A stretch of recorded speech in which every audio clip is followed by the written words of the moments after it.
आदाब, मैं हूं मोहम्मद साद और आप देख रहे हैं न्यूज़ मैक्स। और आज के इस ख़ास प्रोग्राम में हमारे साथ मौजूद हैं तौसीफ़ मेडिकरी साहब, जो कि student Islamic organisation of India के नेशनल सेक्रेटरी हैं। तो आज हम इनसे बात करेंगे मुल्क के मौजूदा हालात पर और यूथ ओरिएंटेड इश्यूज़ पर। तो आइए जानते हैं इन तमाम बातों पे तौसीफ़ साहब का क्या कहना है। तो सबसे पहली चीज़ तो ये हम आपसे ये जानना चाहेंगे कि एजुकेशन के ताल्लुक से आप और आपकी तंजीम इस वक्त पे क्या कर रहे हैं। देखिए, हम बेसिकली बहुत सारे स्टूडेंट इश्यूज़ पे काम करते हैं, अलग अलग जो भी इस देश के लिए बड़े बड़े मुद्दे हैं एजुकेशन को लेकर, उसको सॉल्व करने की, गवर्नमेंट को प्रेशराइज करने की कोशिश करते हैं। रिसेंटली आप देखे होंगे नीट में जो उर्दू नहीं था उसके लिए हम लड़े थे सुप्रीम कोर्ट में, और अगले साल से उर्दू के लिए मौका। और कल जो है हम एक केस केरला हाई कोर्ट्स में लड़े थे जो हेड स्कार्फ डालने के लिए, एग्ज़ाम्स में हेड स्कार्फ डालने के लिए परमिशन के लिए, उसके लिए भी अभी कोर्ट ने हमें परमिशन दिया है। अभी मेडिकल एम्स के एग्ज़ाम में कोई भी लड़कियां जो है वो हेड स्कार्फ डाल के एग्ज़ाम लिख सकती हैं। तो इस तरह बहुत सारा इश्यूज़ में हम लोग एजुकेशनल इश्यूज़ पे काम करते हैं, अलग अलग इश्यूज़ पे। तो ये जो हेड स्कार्फ की आपने बात कही, अभी हाल ही में आपने सुना होगा कि उत्तर प्रदेश में भी कई स्कूलों में ऐसा हो रहा था कि लोग ये कह रहे थे कि योगी हेयर कट कराओ, और जो मुस्लिम नौजवान नस्ल है उनको दाढ़ी रखने की परमिशन नहीं थी, और बाकी ड्रेसिंग सेंस वगैरह वगैरह। तो उसके ताल्लुक से आपने कुछ किया या क्या, किस तरीके के वाक़यात आपके सामने आए? देखिए, ये सारा चीज़ जो लोग कहते हैं ये इम्प्लीमेंट नहीं हो सकता है, क्योंकि जो है दस्तूर इसका परमिशन देता है, दाढ़ी का, हेड स्कार्फ के, सारा चीज़। ये सब लोग जो है उकसाने के लिए, कम्युनल वायलेंस कराने के लिए, इस तरह की चीज़ के लिए। लेकिन आप लोग कोई भी हो, अगर उस तरह का चीज़ कहीं पे देखा जाता है तो कोर्ट जा सकते हैं, कोर्ट इसका इजाज़त देता है। कोई इस तरह का, हम लोगों को इससे पहले भी ये जो हेड स्कार्फ वाला एग्ज़ाम में हेड स्कार्फ लगाने के लिए परमिशन मिला है। ये सारी छोटी मोटी चीज़ें लोगों को उकसाने के लिए, कम्युनल वायलेंस कराने के लिए, दंगा कराने के लिए लोग करते हैं। ये उतना बड़ा चीज़ नहीं। इस तरह की चीज़ों को मुसलमान आज सीख चुके हैं, वो लोग कंस्ट्रक्टिव उस तरह की चीज़ों को जवाब देते हैं, कोर्ट में जाते हैं, उस तरह को हल करने का सारा कोशिश मुस्लिम ऑर्गेनाइजेशंस कर रहा है इस तरह की चीज़। तो जैसा कि आपकी तंजीम है student Islamic organisation of India, तो उसमें आपके पास अलग मुख्तलिफ़ जगहों के लोग और मुख्तलिफ़ तबके के और बिरादर के लोग आते होंगे, और अलग अलग उम्र के भी लोग होंगे, नौजवान नस्ल होगी। तो एक यूथ को किन तरीक़ों की परिस्थितियों का सामना करना पड़ता है अपनी ज़िंदगी को एक कामयाब ज़िंदगी बनाने के लिए? देखिए, यूथ जो है आजकल जो है डायरेक्शन लेस है, बहुत सारे यूथ, क्योंकि जो एजुकेशन सिस्टम है वो एक जॉब ओरिएंटेड करियर की तरफ देने वाली उस तरह का शिक्षा दे रहे, तो उसको ठीक से एक गाइडेंस नहीं मिल रहा है सिस्टम।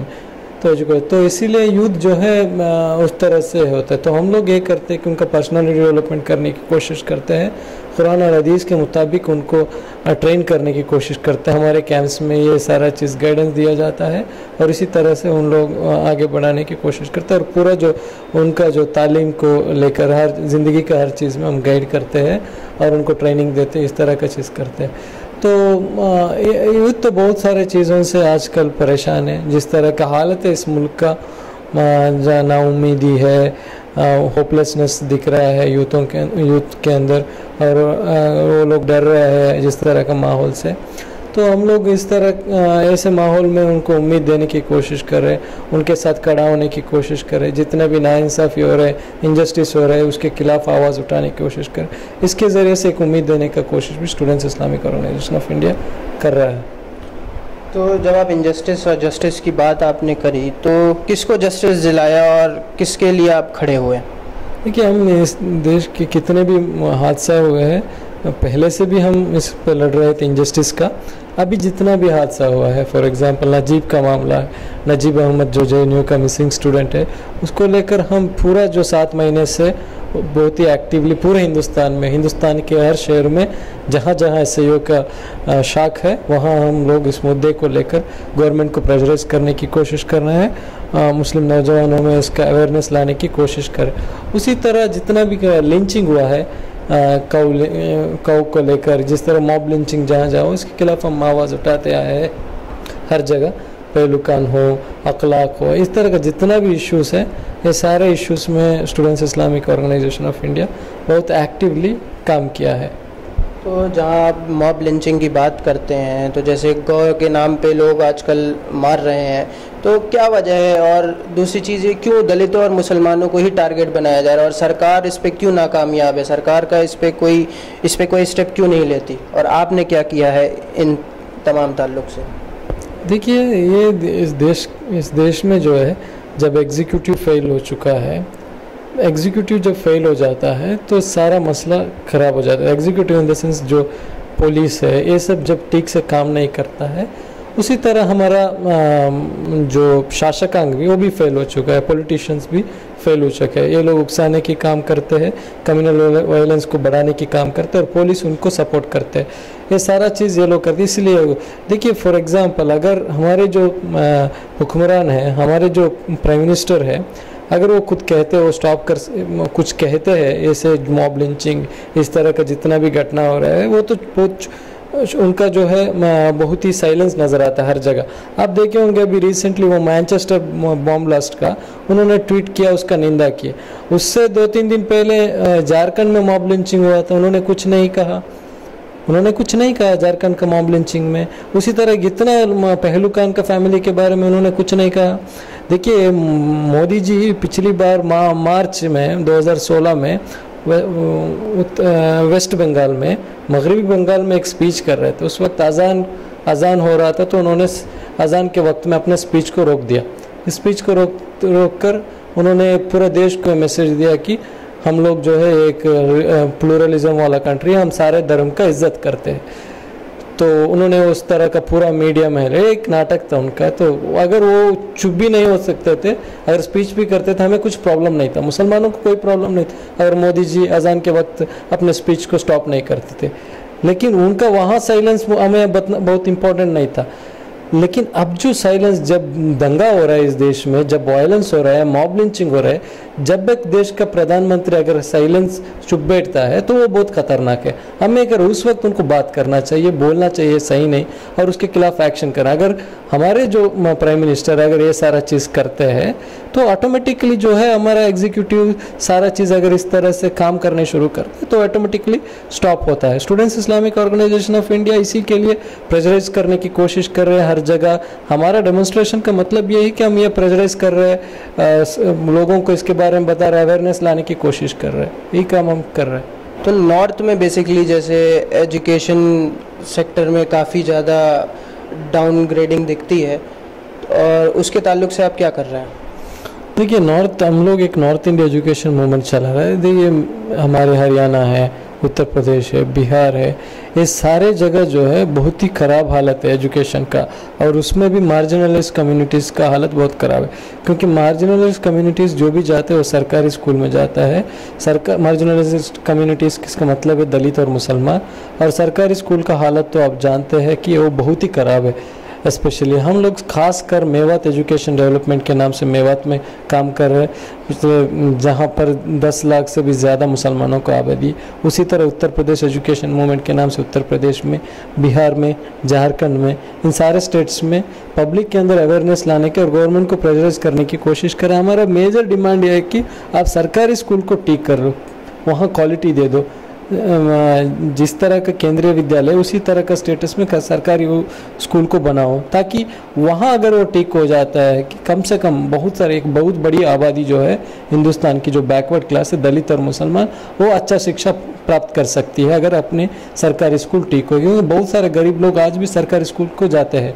आप देखिए, सारे जगह पूरे देश में ये हालत है। उर्दू मीडियम स्कूल्स का क्या हालत है?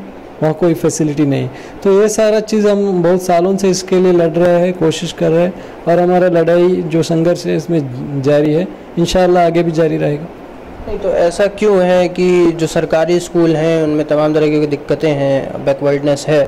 कहा तो ये भी जाता है कि मंत्रियों, जितने भी सरकारी लोग हैं, कर्मचारी हैं, उनको भी अपने स्टूडेंट, अपने बेटों को जो है, बच्चों को सरकारी स्कूलों में पढ़ाना चाहिए। तो उस लिहाज से आप लोग कुछ ऐसा कर रहे हैं कि नहीं कर रहे हैं? का? देखिए, हम लोग उसके लिए हमारा पूरा डिमांड्स में ये भी एक डिमांड है। देखिए, इलाहाबाद हाई कोर्ट का एक ऑर्डर है 2015 का कि सारे जो जजेस है, सरकारी कर्मचारी है, सारे लोग अपने स्कूल्स को, अपने बच्चों को सरकारी स्कूल्स में पढ़ाए। तो ये अगर हो जाता है तो ऑटोमेटिकली सरकारी स्कूल ठीक हो जाता है, क्योंकि उनका बच्चा खुद अगर जाना शुरू होता है तो वो खुद अपना इंटरेस्ट दिखाता है, देखता है। लेकिन सरकारी स्कूल खराब होने हम सबका हाथ है, सिर्फ सरकार का नहीं है, हम लोगों का भी बहुत बड़ा रोल है। क्योंकि हम लोग कभी पूछे नहीं, वहाँ गए नहीं, देखे नहीं, वहाँ के जो ख़राब हालत था, जब हमने आवाज़ नहीं उठाए, उसके लिए संघर्ष नहीं किए, तो इसलिए सब लोग क्या कि वो ख़राब होते गए, हम लोग अपने बच्चों को प्राइवेट स्कूल में भेजते गए, तो उसको छोड़ दिए, तो कि इसलिए वो इतना ख़राब हो गया। अगर हम पूछते थे, अगर यहाँ के लोग पब्लिक पूछते हैं, पब्लिक जाते रहते हैं, अगर आवाज़ उठाते हैं, ऑटोमेटिकली वो ठीक हो जाता था। तो इसके कोशिश में हम कर रहे हैं, उसके साथ वो डिमांड भी हम कर रहे हैं कि इलाहाबाद हाई कोर्ट का जो जजमेंट है उसको लागू करो, उसको इम्प्लीमेंट कराने के लिए भी हम डिमांड रखे हैं। तो अभी जैसा कि आपने बताया कि आप नॉर्थ इंडिया में काफ़ी काम कर रहे हैं एजुकेशन सेक्टर में, मेवात में आप किस तरीके के काम कर रहे हैं और क्या आपकी क्या जो है उस पर स्टैंड है, क्या प्लान्स हैं, वो कुछ बताइए हमारी आवाम को, ताकि लोगों को पता चले कि आप क्या काम कर रहे हैं। क्योंकि मेवात जैसा डिस्ट्रिक्ट में, मेवात का नूर डिस्ट्रिक्ट जो हरियाणा वाला पार्ट कह रहा हूँ मैं, वहाँ 10 लाख से ज़्यादा मुसलमानों की आबादी है, लेकिन सिर्फ 4 जो है फर्स्ट पेड डिग्री कॉलेजेस है, उसमें 2 लड़कियों का है और 2 लड़का गवर्नमेंट का, एक भी यूनिवर्सिटी वहाँ नहीं है। और स्कूल्स का हालत इतना ख़राब है कि पिछले 8 साल से वहाँ हाई स्कूल में आज तक टीचर्स नहीं है। जो प्राइमरी स्कूल का टीचर्स है वही हाई स्कूल्स में टीचिंग कर रहे हैं। तकरीबन 160 स्कूल में आज तक हाई स्कूल का टीचर्स का ये नहीं, वैकेंसी फिल नहीं किया गया है। तो ये इस तरह से बहुत ही ख़राब स्थितियों में मेवात के बच्चे स्कूल्स जा रहे, पढ़ रहे हैं, तो वहाँ टीचर्स नहीं है। और ऐसा हालत है कि देखिए, मेवात जैसे शहर में इतना डिस्क्रिमिनेशन है, जहाँ पूरा मेवात में 80% जो पॉपुलेशन मुसलमानों का है, वैसे शहर में 352 संस्कृत का टीचर्स जो है सैंक्शन पोजीशन है। और हिंदी के लिए, हिंदी वहाँ कॉमनली ज़्यादा बात, मुसलमान भी हिंदी बात करते, 168 हिंदी का पोजीशन सैंक्शनड है, और उर्दू का 3 पोजीशन सैंक्शनड है। और संस्कृत में तकरीबन 190 सीट्स जो है टीचर्स का पोजीशन फिल कर चुके हैं। उर्दू में हिंदी में सिर्फ 68 फिल चुके, और भी 100 के आसपास सीट जो है खाली पड़ा है। और उर्दू में 3 पोजीशन है, उसमें एक जो है गेस्ट टीचर, एक भी फिल नहीं कि एक गेस्ट टीचर को रखा। तो ये बहुत ही अजीब दिखता है। ये 80% मुस्लिम आबादी के डिस्ट्रिक्ट में आपको 350 संस्कृत का टीचर देने की क्या ज़रूरत है, जब आप हिंदी को नहीं दिया, हिंदी का आज तक खाली है। तो ये पूरा एक डिस्क्रिमिनेशन दिखता है मेवात का पूरा एस्पेक्ट्स में। मैं सिर्फ एजुकेशन एस्पेक्ट्स बता रहा हूँ, हर एस्पेक्ट में मेवात का गांव का हालत बहुत ख़राब है, वहाँ का रोड का हालत बहुत ख़राब है। तो ये मुद्दों को लेकर हम पिछले 2 साल से बहुत एक्टिवली मेवात में भी काम कर रहे हैं। वहाँ के लोकल जो ऑर्गेनाइजेशन है उनका भी साथ मिलकर हम ये मुद्दों को लेकर उनको सब ये संघर्ष कर रहे हैं हम लोग। तो जैसे कि सच्चर कमेटी की रिपोर्ट को गालिबन 10 साल हो गए हैं, तो उसके ताल्लुक से आप लोगों ने अब तक की क्या क्या काम किया और सरकार ने इसमें क्या एक्शन लिया है और क्या चीज़ें सामने आई हैं, कुछ ज़मीनी हकीकत में काम हुआ है कि नहीं हुआ है? देखिए, सच्चर कमेटी का रिपोर्ट जो था, जो भी रिपोर्ट आया उसके बाद, तो ये सब एक पूरा एक नाटक था, उसका इम्प्लीमेंटेशन ठीक से नहीं हुआ है। क्योंकि देखिए, सच्चर कमेटी ने एजुकेशन को लेकर एक इम्पॉर्टेंट पॉइंट ये बताया था कि माइनॉरिटी MCDs के बारे में, माइनॉरिटी कॉन्सेंट्रेटेड डिस्ट्रिक्ट्स के बारे में, वहाँ पर एजुकेशनल इंस्टीट्यूशंस को कायम करो, एस्टेब्लिश करो। कहाँ हुआ है हिंदुस्तान में माइनॉरिटी कॉन्सेंट्रेटेड डिस्ट्रिक्ट्स में? अलीगढ़ का 3-4 सेंटर इन्होंने खोला है, आज भी बहुत सारे जगह, अभी भी भोपाल जैसे शहरों में अभी भी नहीं हुआ है। क्यों AMU का सेंटर्स नहीं अभी तक कायम नहीं हुआ है? कितना साल हुआ सच्चर कमेटी का? 10 साल से ज़्यादा हो गया, 10 साल ख़त्म हो गया। तो अभी तक उन्होंने ये सारा चीज़ नहीं किया है कि सच्चर कमेटी के नाम से हम लोग बहुत दिनों से यही, अभी पिछले 2 महीने पहले एक रिव्यू भी, 10 साल का एक रिव्यू भी हमने किया सच्चर कमेटी का रिपोर्ट का, उस डिटेल रिपोर्ट आपको वेबसाइट में मिल जाएगा हमारा। लेकिन हम लोग ये कहते हैं कि सबसे पहले MCDs जो माइनॉरिटी कॉन्सेंट्रेटेड डिस्ट्रिक्ट्स है, वहाँ एजुकेशनल इंस्टीट्यूशंस को एस्टेब्लिश करो सरकारी, ताकि माइनॉरिटीज़ जो है जहाँ ज़्यादातर आसानी से PG तक या पोस्ट ग्रेजुएशन या PhD तक, आसानी से रिसर्च तक आसानी से वहाँ एजुकेशन हासिल कर सके, तालीम हासिल कर सके। तो ये एक इम्पोर्टेंट डिमांड जो है सबसे पहले सरकार इसको करना चाहिए, क्योंकि सब लोग जानते हैं एजुकेशन में मुसलमानों का माइनॉरिटी भी हम नहीं कहते, हम कहते हैं मुसलमान। अब माइनॉरिटी कह के उसको डाइल्यूट करते हैं इशू को, सारा पॉलिटिकल पार्टीज। हम कहते हैं मुसलमान बहुत ही पीछे है, ये सारा सरकारी आंकड़ा बताता है। सिर्फ 39% नेट अटेंडेंस रेशियो है मुसलमान 10th में लिखने वालों का, जो जाने वालों का परसेंटेज 39% है, वो भी अर्बन का, रूरल का और कम है। रूरल एरिया का मुसलमानों का पूरा, दलित जो है वो 40% से ज़्यादा है, 49% है दलित का, मुसलमान सबसे। इसके बावजूद आप लोग अपनी पॉलिसी में कोई पॉइंट ये नहीं है 15% का कौम को आगे बढ़ाने के लिए एजुकेशन का पॉलिसी में आपके पास कोई पॉइंट्स नहीं होता है। तो ये एक प्लान्ड डिस्क्रिमिनेशन है एक कम्युनिटी को पीछे रखने का। तो इसमें कम्युनिटी भी बहुत प्रोएक्टिव रोल अदा करना चाहिए, उसके साथ साथ सरकार भी प्रोएक्टिव रोल अदा करना चाहिए, हमारा यही मानना है। नहीं, तो अगर ये प्लान्ड डिस्क्रिमिनेशन हो रहा है मुसलमानों के साथ, तो आपको क्या नहीं लगता कि इसमें कहीं ना कहीं मुसलमानों की भी गलती है, और अगर है तो इसको कैसे टैकल करना चाहिए कम्युनिटी को? नहीं, कम्युनिटी अपने हक के लिए, देखिए आजकल आप देखे होंगे बहुत सारा मूवमेंट्स। आप ऊना का एक छोटा अटैक हुआ, ऊना में एक अटैक हुआ तो पूरा दलितों ने रोड पे उतर गए। उसी तरह अभी रिसेंटली भीम आर्मी का एक मुसलमानों का, आप कभी कितने दिन हो गया मुसलमान इस तरह के एक बड़ा अपने मुद्दों को लेकर कभी एक साथ मिलकर कब आए थे? तो आप याद कीजिए, हम यही कहते हैं कि क्यों सोशल इस तरह का अवेयरनेस हमारे यूथ्स में नहीं है, नौजवानों में नहीं है। तो सारे लोग, सारे ऑर्गेनाइजेशन जितना भी मुस्लिम तंजीमें हैं, सब एकजुट एक साथ होकर मुद्दों को लेकर आना चाहिए और आवाज़ उठाना चाहिए, सरकार को प्रेशराइज करना चाहिए। जब आप प्रेशराइज करेंगे, आप उतरेंगे, तभी सरकार भी ये हो जाएगा कि आपकी जो भी डिमांड्स है उसको पूरा करने की कोशिश करेगा। तो हम लोग पूछते ही नहीं, हम अपनी दुनिया में सारे लोग 1-2-3 ऑर्गेनाइजेशंस को छोड़कर बाकी लोग सब अपने दुनिया में अपनी सेल्फ जो चीज़ें हैं उसको लेकर बिजी है। तो कैसे होगा? कोई लीडरशिप नहीं है, कलेक्टिव एफर्ट्स नहीं है कम्युनिटी की तरफ से। तो ये सारा चीज़ मसाइल है। तो जब ये कलेक्टिव एफर्ट्स होगा कम्युनिटी की तरफ से, तब हमारे प्रॉब्लम्स जो है हल हो जाएगा स्लोली। तो आखिरी सवाल हमारा आपसे ये है कि मोदी सरकार को अब 3 साल हो गए हैं, इस पे आपकी क्या प्रतिक्रिया, और क्या लगता है आपको हमारे देश ने क्या खोया या लोगों ने क्या पाया, क्या खोया, इसमें क्या हुआ 3 सालों में? देखिए, पूरा सरकार जो है, ये सब लोग जानते हैं, बहुत सारा चीज़ जो है नाटक, सबका साथ सबका विकास, ये सारा चीज़ बहुत अच्छी तरह ज़मीनी तौर पर ये दिखता है, ये सब नाटक है। दूसरा, मैं एक छोटा सा एग्जांपल लेके आपको जवाब देता। अभी रिसेंटली मुख्तार अब्बास नकवी ने कहा हम जो है मदरसास को डेवलप करेंगे। क्या करेंगे? मदरसास में टॉयलेट बनाएंगे। देखिए कितना बड़ा जुमला ये है। मुख्तार अब्बास नकवी कह रहे हैं मदरसास में टॉयलेट बनाएंगे। अरे अगर आप लोग अगर मदरसा गए होंगे तो देखे होंगे मदरसास में टॉयलेट का कोई कमी नहीं रहता है। पहली चीज़, क्योंकि वहाँ क्लीनिंग बहुत इंपॉर्टेंट है, इसलिए कि मदरसा या तो मस्जिद के साथ रहता है, मदरसा वहाँ टॉयलेट रहता है, वो इस्तेमाल करते हैं। और ये कभी नहीं गया होगा मदरसा, तो इसको लगा हो कि सरकारी स्कूल में जैसा टॉयलेट नहीं है वैसा मदरसास में टॉयलेट है।